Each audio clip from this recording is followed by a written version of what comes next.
This is pineapple weed. So yellowy domed heads, no petals, quite tough to break. There you go.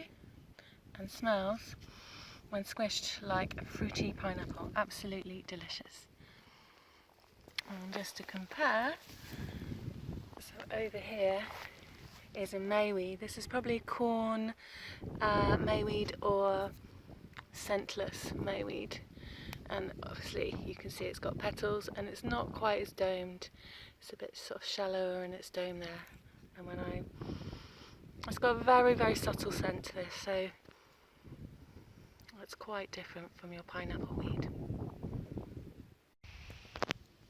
So this is a chamomile lawn.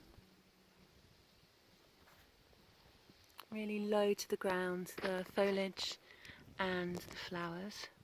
So lovely sort of feathery fronds. And the flower doesn't make a huge dome. It's quite a flat dome on top. And it's all got that very particular, very strong kind of chamomile oil smell.